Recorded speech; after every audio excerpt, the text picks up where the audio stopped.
Deodar police અધિક્ષક કચેરી ખાતે અનોખી ધૂળેટી પર્વની ઉજવણી કરવામાં આવી। દિયોદર પોલીસ અધિક્ષક કચેરી ખાતે અનોખી ધૂળેટી પર્વની ઉજવણી। દિયોદરમાં ધૂળેટી પર્વનો માહોલ જામ્યો પોલીસ મથકે। દિયોદર ડીવાયએસપી શિલ્પા ભારાઈ સહિત પોલીસ સ્ટાફના કર્મચારીઓ રંગે રંગાયા।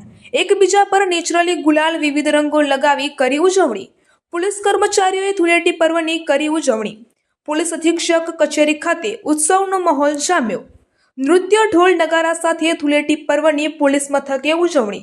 દિયોદર શહેરમાં લોકોએ હોળી ધૂળેટી પર્વની હર્ષોલ્લાસ સાથે ઉજવણી કરાઈ।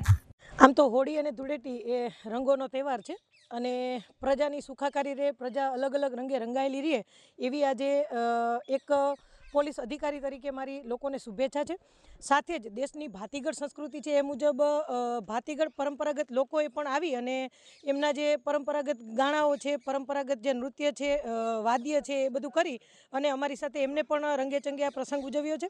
આજે વાવથરા જિલ્લાના તમામ પોલીસ સ્ટેશન ખાતે દરેક પોલીસ પરિવારે આજે હોળી ધૂળેટીનો આ પર્વ ઉજવ્યો છે અને દેશની એક દેશભક્તિનો જે રંગ છે એ પણ એક અલગ જ રંગ છે અને એને પણ આજે આપણે ધૂળેટીના પર્વએ યાદ કરવો જોઈએ। ત્યારે આજે મને આનંદ થાય છે કે કેસરી, સફેદ અને લીલા અને એ સિવાય લાલ, લીલા, પીળા અનેક રંગોથી અમારો પોલીસ પરિવાર આજે રંગાયેલો છે અને સૌએ ખૂબ ઉત્સાહપૂર્વક અને આનંદથી આજે આ હોળી અને ધૂળેટીનો પર્વ ઉજવ્યો છે। અને આજે હું દિયોદરની જનતા તથા જાહેર જનતાને પણ હોળી અને ધૂળેટીની ખૂબ ખૂબ હાર્દિક શુભકામનાઓ પાઠવું છું।